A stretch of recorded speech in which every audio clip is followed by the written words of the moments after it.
What it means is this bill will be implemented a decade from now. It is not going to be implemented today, and every woman in India should understand this. It is not going to be implemented today, it's going to be implemented, if it is implemented, 10 years from now. So this is a diversionary tactic. It's a way of making everyone's attention move away. The question is, what are they moving away from? And the answer is the caste census. And I'd like to explain why. In my research for my speech, I looked at how many officers in the government of India, the senior most officers are secretaries. How many secretaries in the government of India come from the OBC community? How many come from the Dalit community?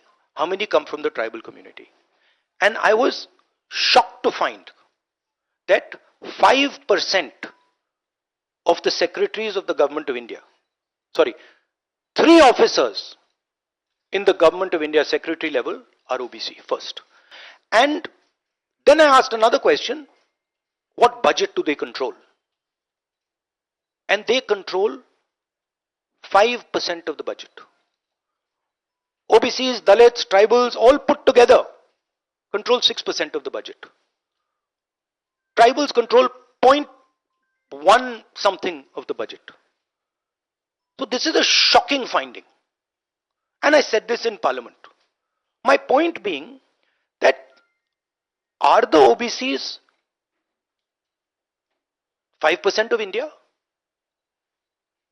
Is that the amount of participation we want of the OBC community? So the central question is, how many OBCs are there in India? How many different communities are there in India? If we want to distribute power to the people of India, we have to know this number. Otherwise, we are working without data. And so I placed this on the floor of the House and I said, look, please tell us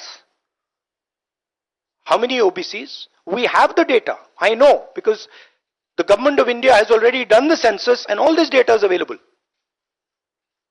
Why is the Prime Minister not releasing this data? And second, what is this delay in this census? The caste census should be done now, and the last caste census data should be released at once. Now, what was the BJP's answer? Very interesting answer.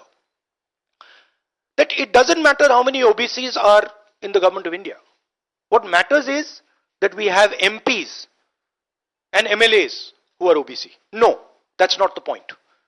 Because you can ask any MP or any MLA how much they participate in lawmaking, how much they participate in how the money in India is spent, they will tell you there is no participation. So it is almost as if they keep placing these OBC MPs into the Vidhan Sabha from one side and taking away the real power of the OBCs from the other side. And as the Prime Minister keeps saying, he's an OBC leader, I want him to explain why only 3 OBCs are there in the government of India. And why the OBC community, which is the backbone of this country, is responsible for only 5% of the budget. They have not been able to answer this question. In fact, when I said it, I saw in their face the panic.